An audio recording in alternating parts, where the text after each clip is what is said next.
All right, we are here to do a video walkthrough of practice quiz number 2 for LT0, review of Algebra 1 concepts. So starting from the top, we get right into it. Factoring. What's our first step when we factor?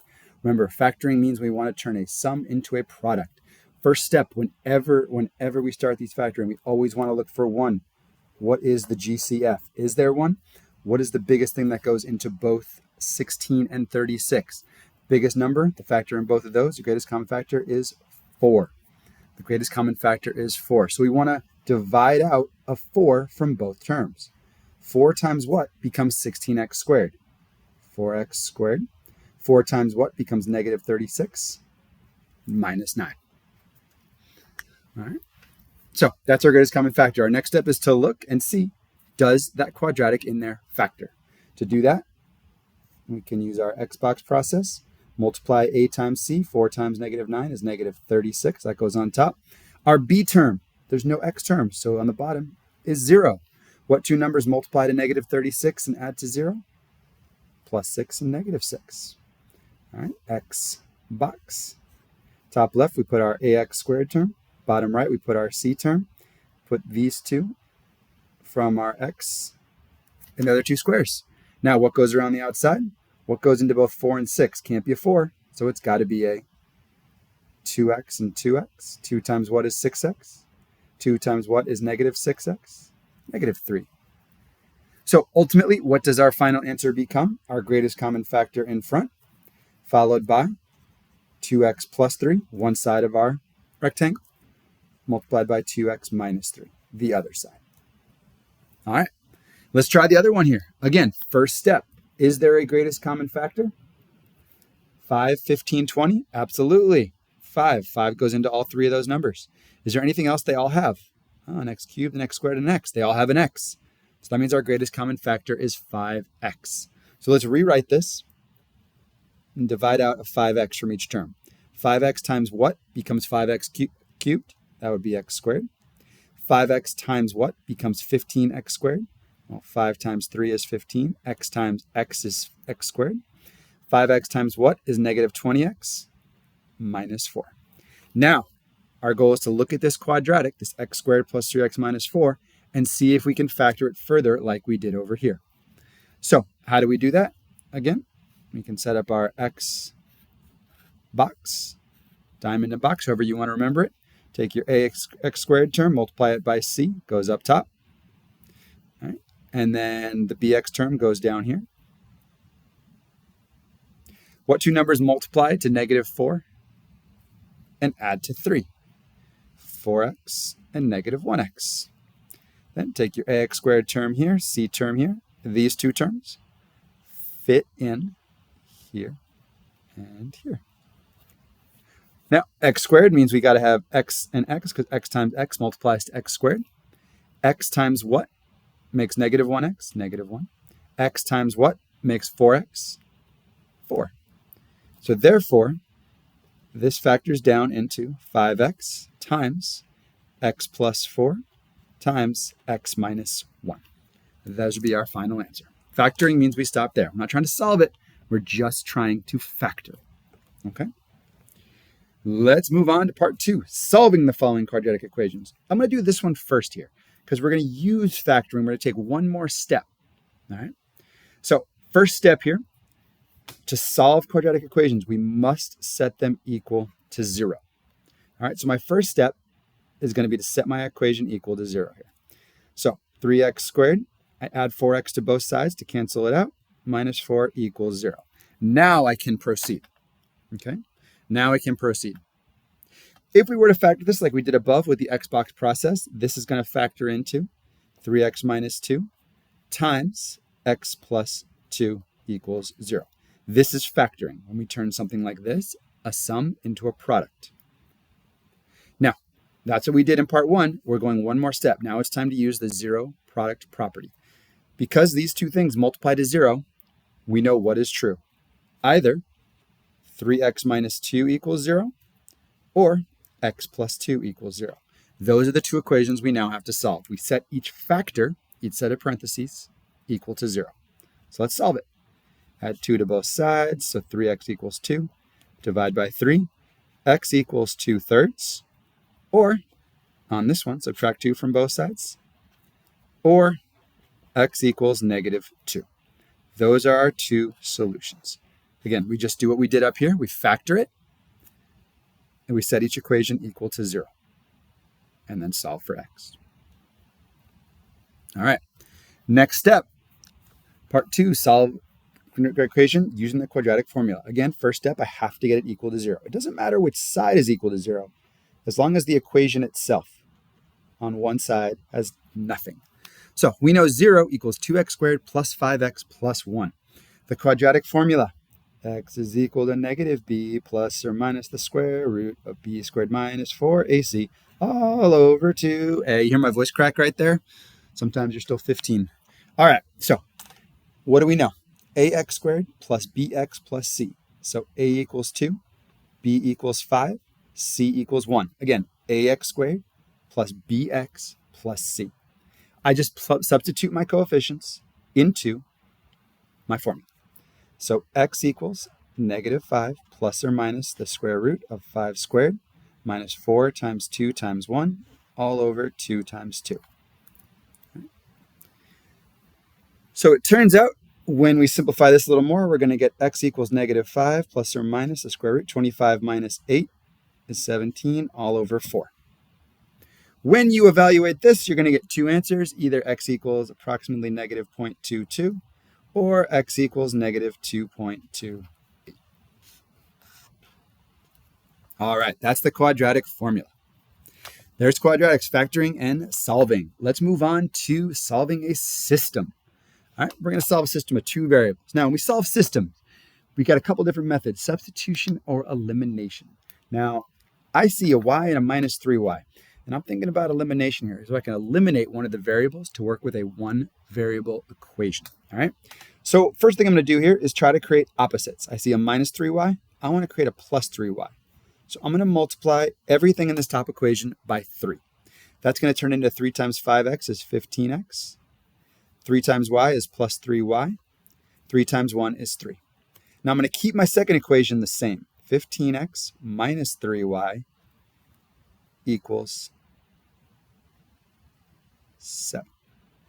Okay. Now I'm going to add these two equations together. I'm going to add them together. I'm going to add them because we have opposites here. 15x plus 15x is 30x. 3y minus 3y is 0. 3 plus 7 is 10. To solve, divide by 30. So we see x equals 1/3.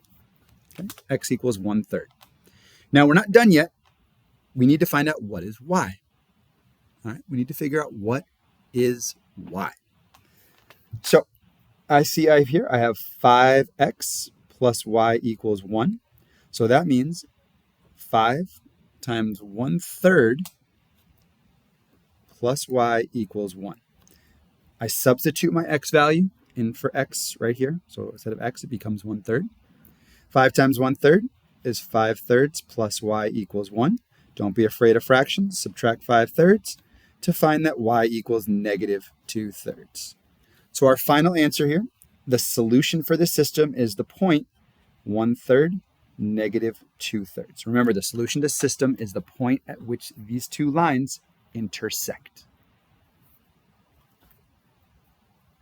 All right, let's move down to the last one, multiplying and simplifying polynomial expressions. This one can get messy, okay? I'm going to encourage you to use area models to help you keep this organized. I'm going to attack this part first, the x minus 2y squared. So what does that mean? That means x minus 2y times itself. It's not x squared minus 4y squared. It's x minus 2y. Let's make our area model here. Times x minus 2y. How does this work? X times x is x squared. X times minus 2y is -2xy. X times -2y is -2xy. -2y times -2y, 4y squared. Again, the most common mistake here is people just distribute the square. Don't distribute the square. Multiply x minus 2y times x minus 2y. So what do we turn this into? 5x minus y times, now instead of what it was, we've expanded it out to this. Combine your like terms. X squared, -2xy minus 2xy is -4xy plus 4y squared. Okay, I've got this binomial times this trinomial. What do we do? Same thing, just a slightly bigger area model. I'm going to put 5x minus y on that side. And up top, I'm going to give myself lots of room.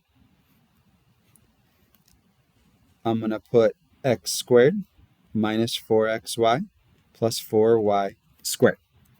Okay, so let's multiply it out. 5x times x squared, 5x cubed. 5x times negative 4xy is negative 20x squared y. 5x times 4y squared is 20xy squared. I'll try to keep them in the same order, help myself stay organized. Sorry, it's getting a little crunched in here. Negative y times x squared is negative x squared y. Negative y times negative 4xy is positive 4. Negative 1 times negative 4. Be careful with your signs. Xy squared. Negative y times 4y squared is negative 4y cubed. Combine your like terms, usually in diagonals. So I've got 5x cubed minus 20x squared y, negative 1x squared y is negative 21x squared y. 20xy squared plus 4xy squared is plus 24xy squared. And lastly, minus 4y cubed. That right there is where we want to finish. That is fully expanded, multiplied and expanded. All right, let's move on to the backside. 2 more standards to go. All right, so on this first one here, all right, we're trying to graph this quadratic function right here. Golden standard 0.4. Graph a quadratic function without making a table. We're looking for these key points. Okay. So first step here. I always like to start with the vertex. So to find the vertex, we look for negative b over 2a. So in this case, b would be 6, a would be negative 2. So that means we've got negative 6 over 2 times 2, which equals negative 6 over 4, which means our vertex is at negative b. And this should be a negative 2 right here. So it's negative 4. So negative 6 divided by negative 4. Our vertex is at positive 1.5. That's the x-coordinate of our vertex. Okay. The x-coordinate of our vertex is at negative b, negative 6 over 2 times a, 2 times negative 2. To find the y-coordinate of the vertex, we substitute our x value into our equation. So negative 2 times 1.5 squared plus 6 times 1.5. Turns out that equals 4.5. So our vertex is at 1.5, comma 4.5. Oh my God, not whole numbers. Yeah, welcome to Algebra 2. Okay. Now we can see from this negative 2 in front, we know it is going to point down. Okay. Our parabola is going to point down because it has a negative a value. How do we find the x-intercepts? We can factor it. All right. First step, what's our greatest common factor? Looks like we could take a negative 2 out, and that becomes negative 2x, sorry. So then you've got x minus 3.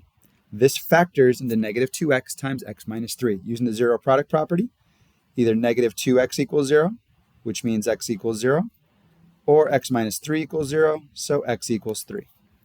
So our two x-intercepts are at 0, 0, and 3, 0. Again, negative 2x equals 0, one factor, solve it, or x minus 3 equals 0. Those are our x-intercepts, 0, 0, and 3, 0.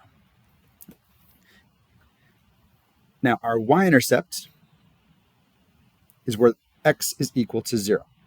So we could test that by doing negative 2 times 0 squared plus 6 times 0. Turns out that's just going to equal 0. We can see our y-intercept right here.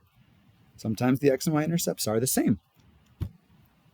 Lastly, the axis of symmetry is this line that goes through the vertex right there. So that's x equals 1.5. Lastly, draw your parabola. Doesn't have to be perfect, but try to do a better job of going through the intercept than I just did. Not great. I would like to see you do a little bit better, but you get the idea. There is our parabola. All right, last one. Let's graph lines. You can do this any order you want. All right. So 2x minus 5y equals 10. This is what we call standard form. Now, I'm not a big fan of standard form graphing right away. I like to use slope-intercept form. But what this does help us find is we can find the intercepts right away. Two ways to do this. All right, we could find the intercepts.